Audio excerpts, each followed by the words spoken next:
ఓం శ్రీ మాత్రే నమః. అందరికీ నమస్తే అండి. ఈ రోజు నేను మీకు చెప్పబోయే విషయం ఏంటంటే అష్టలక్ష్మి రూపధారణ ఎందుకు చేస్తాము అనే దాని గురించి అయితే మనము విందాము. భక్తాభిష్ట ప్రదాయిని ధర్మ సంవర్ధిని అయిన జగన్మాత శ్రీ మహాలక్ష్మీదేవి తన అష్టవిధాంశాలతో అష్టలక్ష్మి రూపాలతో ఈ జగత్తుని పరిపాలిస్తోంది.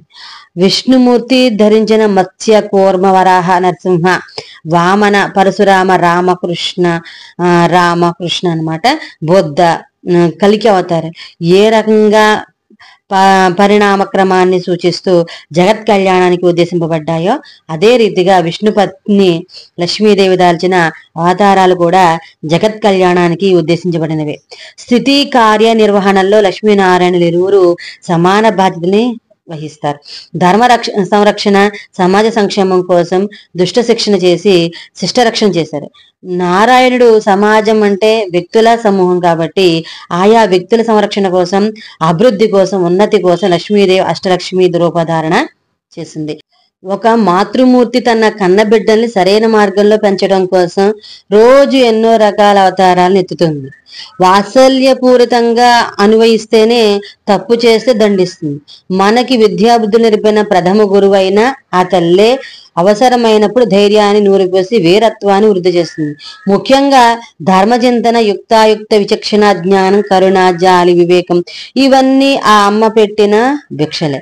ఒక సాధారణ మాతృమూర్తి తన పిల్లల కోసం ఎంత కష్టపడుతూ ఉంటే ఆ జగన్మాత లక్ష్మీదేవి సంగతి ఇంకేం చెప్పాలి మనం.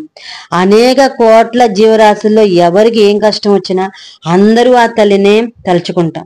అందరికీ అన్ని రకాల శక్తులను అందించడం కోసం ఈ అష్టలక్ష్మి రూపాన్ని ఎంచుకుంది.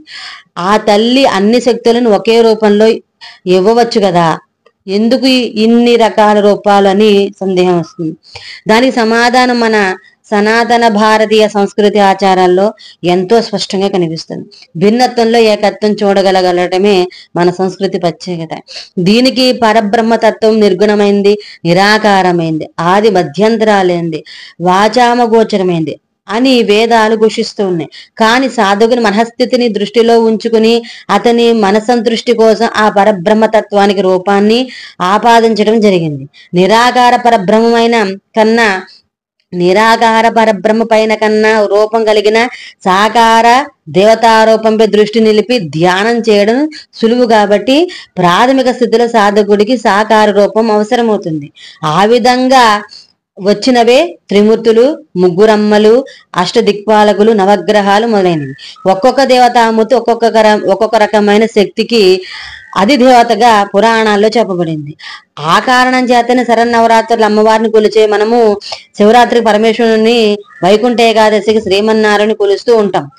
నాటి గీతాచార్య నుంచి నేటి సాయినాథుని వరకు అంతా దేవుడు ఒక్కడే అని ఎన్ని రకాలు బోధించిన ఈ రకమైన బహుదేవతారాధన సమాజంలో నెలకొని ఉండడానికి కారణము అనాది నుంచి మనలో నెలకొని ఉన్న ప్రగాఢ భక్తి విశ్వాసాలే. ఎక్కడ విశ్వాసం ఉందో అక్కడే ఫలితము కనిపిస్తుంది.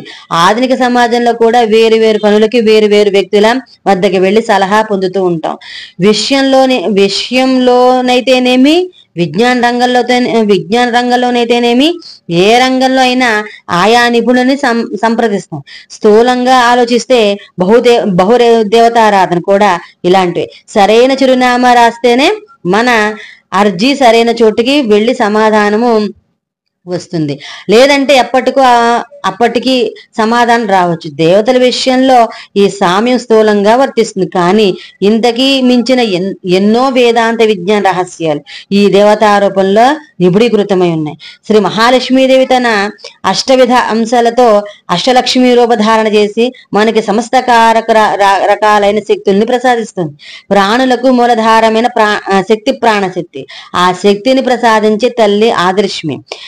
దేహ మానసిక ఆరోగ్యాలు పరిపూర్ణంగా ఉండాలంటే ఆదిలక్ష్మీదేవి అనుగ్రహం ఉండాలి. పుట్టిన బిడ్డకి స్తన్యాన్ని అందించి ఆకలి తీర్చి తన పొత్తిళ్లలో పొదివి పట్టుకుని కాపాడేది మన మాతృమూర్తి. అలాగే మనకి అవసరమైన బలకరమైన ఆహారాన్ని సమకూర్చేది ధాన్యలక్ష్మీదేవి. సమస్త రకాలైన ధాన్య సంపదని, పాడి పంటల్ని ప్రసాదించే ఈ తల్లి అనుగ్రహం వల్ల శరీరానికి దారుఢ్యం, బలం చేకూరుతాయి. శరీర వృద్ధికి ఈ తల్లి అనుగ్రహం అవసరం. కార్యం సాధించాలంటే శరీరం కేవలం శారీరక బలం చాలదు, ధైర్య సాహసాలు, మనో బలం కావాలి. వీటిని ప్రసాదించేది ధైర్యలక్ష్మీదేవి. అవసరమైన సమయంలో ధైర్యం ప్రసాదించి మనల్ని కార్యసాధకుని చేస్తుంది. ఆ తల్లి సకల శుభకారిణి గజలక్ష్మీదేవి. మనం సాధించిన విజయం శుభకారిణి అయ్యేలా అనుగ్రహిస్తుంది. శుభం అంటే మనకి మాత్రమే మంచిదని కాదు, సమాజ హితానికి కారణభూతమయ్యేది. మన విజయం వల్ల అందరూ సుఖపడాలి, అదే నిజమైన శుభము. ముత్తైదులు వైభవ లక్ష్మి రూపంలో గజలక్ష్మిని పూజించి అఖండ సౌభాగ్యాన్ని పొందుతారు. జీవితంలో మన అభివృద్ధి సాధిస్తే సరిపోదు, మన ఆనందంలో పాలు పంచుకోవడానికి పిల్లలు కావాలి. వాళ్ళు మంచి విద్యాబుద్ధులు కలిగి ఉండాలి. మన విజ్ఞాన ఆచార సంస్కృతి వైభవాలను ముందు తరానికి తీసుకెళ్ళాలి. అటువంటి సత్సంతానాన్ని ప్రసాదించేది సంతానలక్ష్మి. ఇక సర్వే సర్వత్రా అన్ని చోట్ల మనకి విజయాన్ని ప్రసాదించేది విజయలక్ష్మి మాత. మనం ఏ ఉద్దేశంతో ఒక కార్యాన్ని చేస్తామో ఆ లక్ష్యం నెరవేరాలా ఈ తల్లి అనుగ్రహిస్తుంది. ఈ రకంగా 6 విధాల శక్తులను అనుగ్రహించిన ఆ జగన్మాత మనకి సద్వివేచన, విద్య, వివేక సంస్కారాలను విద్యాలక్ష్మి రూపంలో అనుగ్రహిస్తుంది. విద్యాలక్ష్మి అనుగ్రహం ఉన్న వారికి వారి విద్యాబుద్ధులకి తగిన గుర్తింపు కలిగి సంఘంలో గౌరవము, భోగభాగ్యాలు కలుగుతాయి. అష్టమావతారైన ధనలక్ష్మి రూపంలో ఆ తల్లి మనకి సకల ఐశ్వర్యాలను అనుగ్రహిస్తారు. అంతేకాక శాశ్వతమైన భక్తి, జ్ఞాన, వైరాగ్యాన్ని, ముక్తిని కూడా ప్రసాదిస్తుంది. జీవితంలో అందరికీ ఏదో ఒక దశలో సమస్యలు వస్తాయి. ఆయా సమస్యల పరిష్కారం కోసం అశాశ్వతమైన వ్యక్తులను, వ్యవస్థలను నమ్ముకోవడం కంటే ఆ లక్ష్మీమాతని నమ్ముకోవడం అత్యంత ఉత్తమం. మన మనస్సు నడవడిక మంచిదైతే ఆ తల్లి తప్పక కరుణిస్తుందని చెప్తూ ఉన్నారు. ఈ విధంగా మనము అష్టలక్ష్మి రూపధారణ గురించి అయితే ఎందుకు చేస్తాము అనేది అయితే విన్నాం కదా. తర్వాత ఇంకొక ఆధ్యాత్మిక విషయం గురించి అయితే విందాము. అంతవరకు స్వస్తి. హర హర మహాదేవ శంభో శంకర. ఓం శ్రీ మాత్రే నమః.